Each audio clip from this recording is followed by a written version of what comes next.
The warm weather is starting to subside and give way to the cooler temperatures finally after the sweltering summer, and we're starting to move up.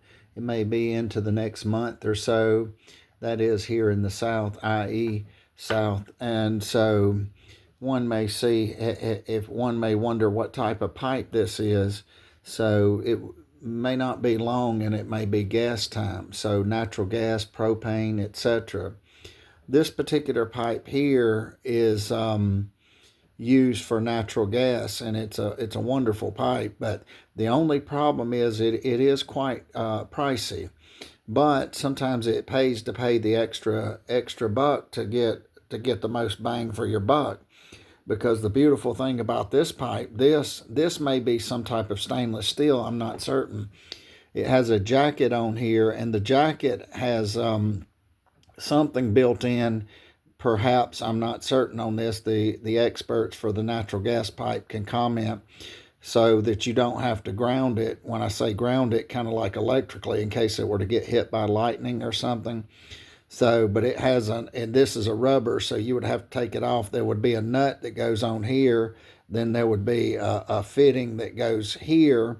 The nut comes up and it goes on and makes a good seal.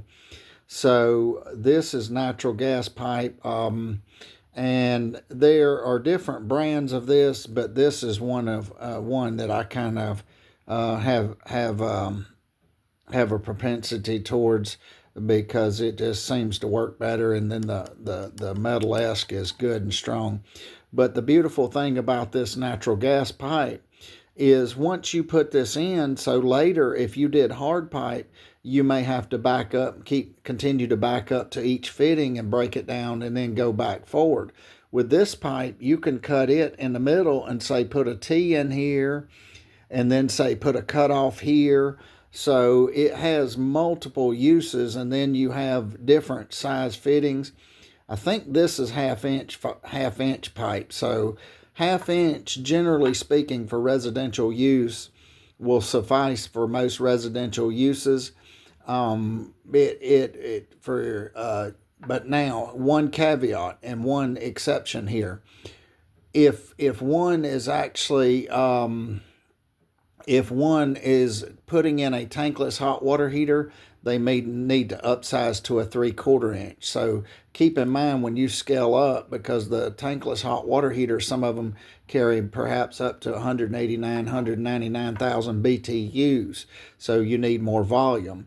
But aside from that, half inch is generally, as a general rule, maybe, but one needs to size it up and make sure it's not a one size fits all. It's according to the house, according to the size, according to how many fixtures one has, according to the size meter, if one has a 2 pound or a half-pound gas meter at the street.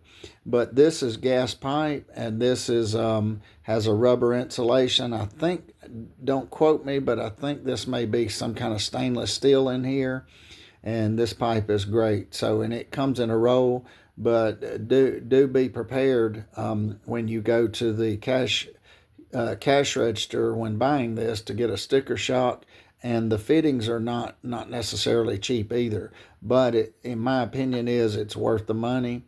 But this is one type of natural gas pipe for natural gas, which should be coming up soon. We're in the month of late summer months, let's put it this way, and so heading towards once you get on into the fall, then you start dealing with gas and natural gas, propane, etc. So natural gas pipe for residential uses. Thank you for watching.